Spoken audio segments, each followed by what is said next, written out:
Pria itu tersenyum lega saat dia segera berbalik dan mengeluarkan ponselnya untuk menelepon Brian. Namun, respon yang didapatnya adalah, Brian sedang tidak enak badan dan tidak bisa ikut syuting.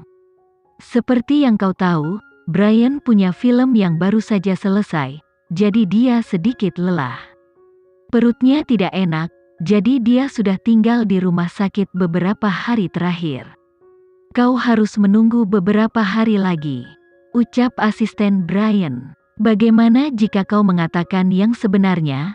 Apa yang membuat Brian tidak datang? Perwakilan LM bertanya. Kita bisa memperbaikinya. Ah, itu bukan masalah besar. Tetapi kau tahu, awalnya Brian merasa tidak enak badan. Namun 2 hari yang lalu dia diabaikan oleh Alexa. Ini merusak suasana hatinya dan memperburuk kondisinya. Perwakilan itu segera memahami.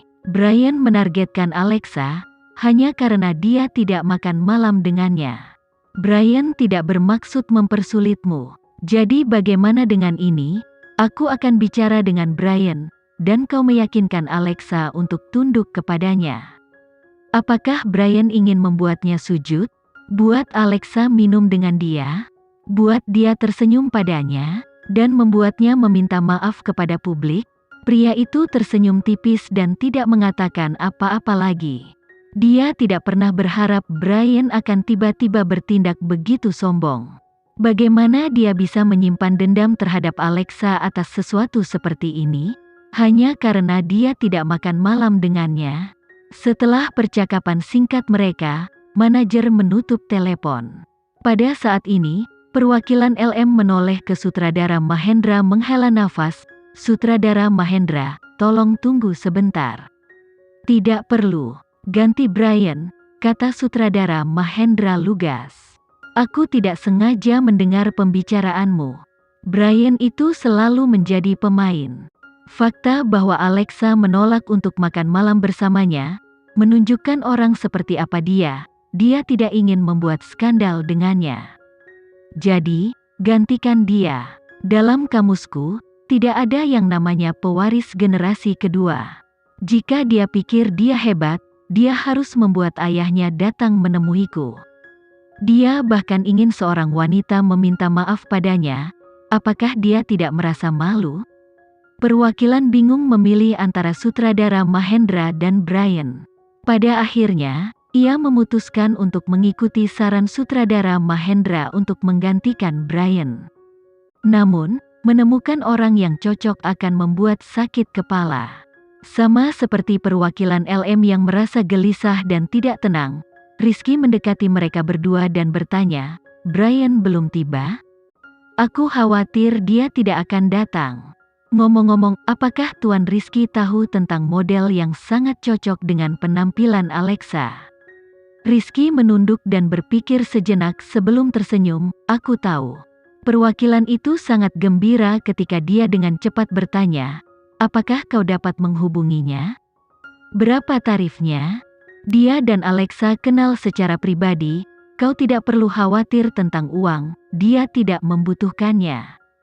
Namun, ada satu permintaan. Katakan, kau tidak bisa mengungkapkan identitasnya. Dengan kata lain, kau tidak bisa menunjukkan wajahnya. Juga, selama pembuatan iklan, para kru harus dibersihkan dari orang yang tidak penting dalam pembuatannya, jawab Rizky. Perwakilan itu sedikit tercengang ketika dia melirik ke arah sutradara. Sutradara langsung berasumsi bahwa itu adalah seseorang dari luar industri. Itu sebabnya dia tidak ingin diekspos, jadi dia mengangguk, jangan khawatir, aku hanya akan menunjukkan punggungnya saja. Bagaimana penampilannya? Tidak perlu khawatir. Orang ini, apakah itu penampilan, tinggi atau kehadirannya, semuanya cocok dengan Alexa, sangat sempurna. Seseorang di luar industri, dengan kualitas yang bagus, kenapa dia tidak masuk dunia hiburan? Ketertarikan sutradara Mahendra terpicu ketika dia bertanya.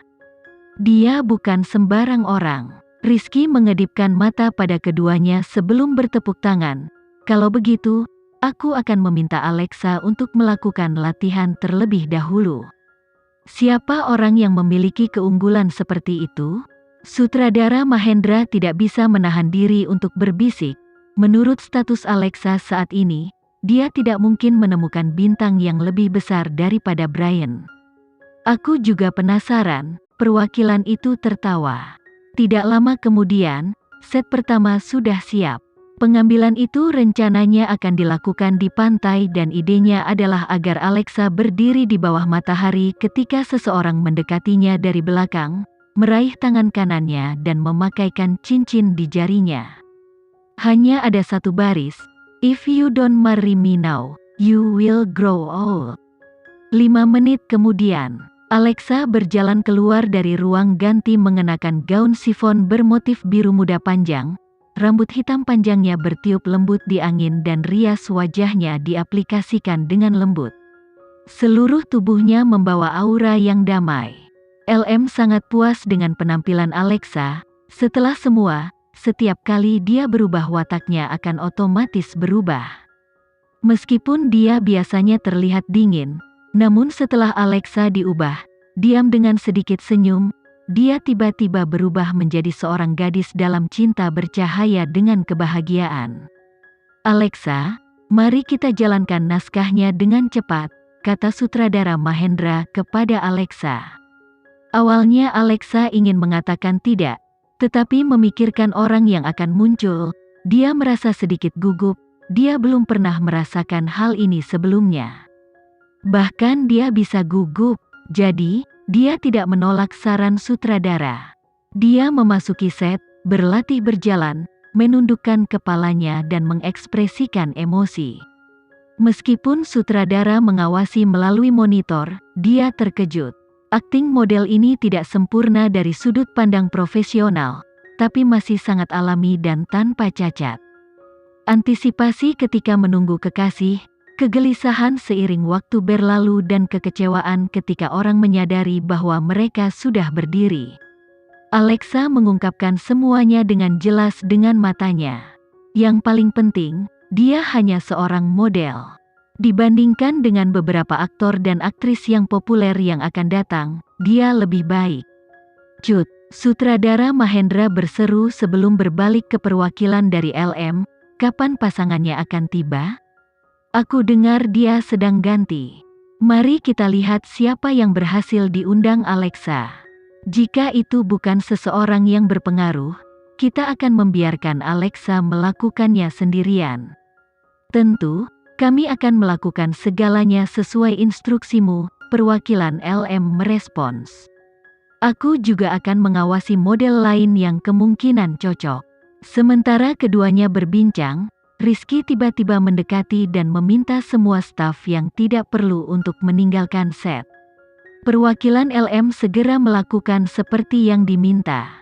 Setelah mereka menyelesaikan sebagian besar set, yang tersisa hanyalah beberapa orang penting dan Alexa. Mereka semua menunggu untuk melihat dewa seperti apa yang diundang oleh Alexa Geraldine.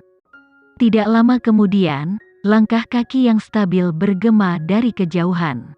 Beberapa orang di set dengan cepat menoleh ke arah suara untuk menemukan seseorang dengan cara yang mengesankan melangkah ke arah mereka. CEO Mandala Entertainment, perwakilan dari LM tertegun ketika dia menunjuk ke arah Kenzi dan tergagap. Bagaimana ini mungkin? Sutradara Mahendra juga melihat pemandangan di depannya dan merasa tidak percaya. Alexa sebenarnya berhasil mengundang CEO Mandala, Kenzi Leonard, seseorang yang mampu menentukan hidup dan mati seorang artis, seseorang yang memiliki kendali penuh atas sumber daya industri hiburan, CEO yang tinggi dan perkasa, misterius, Kenzi Leonard. Ya Tuhan, tidak ada yang lebih mengherankan, mengejutkan sekaligus menakutkan. "Tuan Kenzi Leonard, apa kabar?" Perwakilan LM segera membungkuk dengan hormat pada Kenzi. Bahkan sutradara Mahendra harus menunjukkan sedikit kesederhanaan di sekitarnya. "Tidak perlu sopan," kata Kenzi dengan dingin, menyesuaikan setelannya. "Jadi kau, perwakilan LM tidak percaya bahwa Alexa berhasil membawa Kenzi ke sini, jadi dia harus mengkonfirmasi ulang." "Ini adalah Kenzi Leonard. Aku dengar Alexa butuh bantuan, jadi aku secara khusus meluangkan waktu untuk datang ke sini. Apakah akan makan waktu lama? Kenzie bertanya dengan tenang tanpa menjelaskan hubungannya dengan Alexa. Cara dia berbicara hanya menunjukkan bahwa dia sangat mengenalnya. Tidak akan terlalu lama, tidak sama sekali. Siapa yang akan berpikir bahwa Tuan Kenzie Leonard bersedia tampil sebagai tamu untuk seorang teman? Jawab perwakilan dengan bersemangat. Hanya untuk Alexa, Kenzie memiliki tatapan tajam saat dia memberikan jawaban sederhana.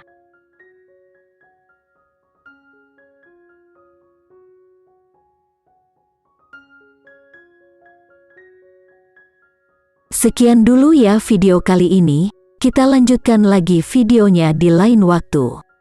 Oh iya, bagaimana menurut kalian? Semoga bisa sedikit menghibur kalian semua. Untuk teman-teman yang baru nonton, jangan lupa subscribe ya, hehehe. Dan kalau teman-teman ada yang ingin gabung langganan, bisa langsung gabung saja untuk dapat fitur yang menarik dan sedikit membantu Mimin. Terima kasih banyak sudah menonton, sampai jumpa lagi, bye.